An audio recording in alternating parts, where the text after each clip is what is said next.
Yo menika sanes kajawi garwa dalem Prameswari ingkang kekasih Kusuma Ratu Wara Drupadi menika kaparenga kasuwun boyong dhateng negari Pancawati Dendha. Dene ingkang menika dumunung wonten negari Pancawati Dendha mapan menika dados sesmintaning Bathara kinariwa sarana katentremaning praja Pancawati Dendha.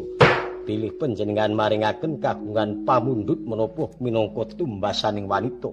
Jer gumlaring jagat wonten ing abdi sedya minangkani cekap semanten ingkang dados atur kula Kanjeng Dewaji.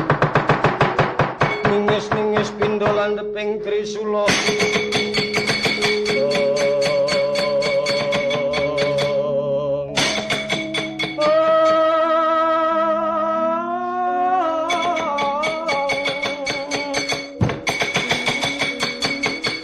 Medhut padoning lati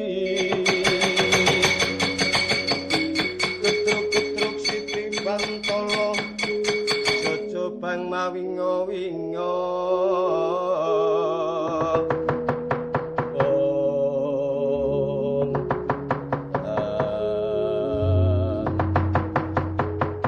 jagat dewa Bathara nuwun gunging samudra pangaksama Koko Prabu Puntadewa.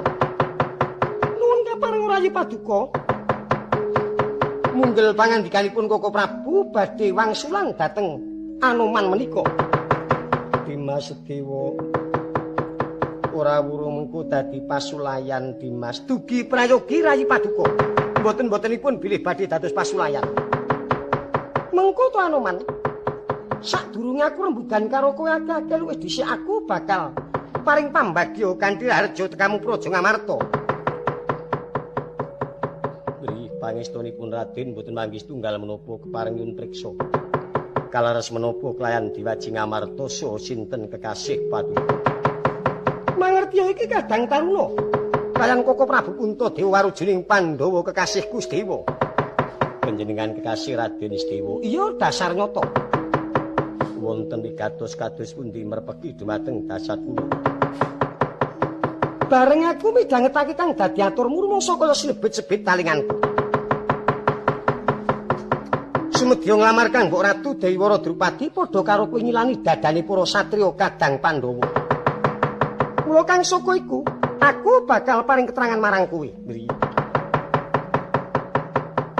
Koko Prabu Jumenata Nagara Ngamarta iku yekti amung kinarya sesembaning para kadang. Nanging bab urwet rentenging praja iku gumantung para kadang-kadang kabeh. Ing mangka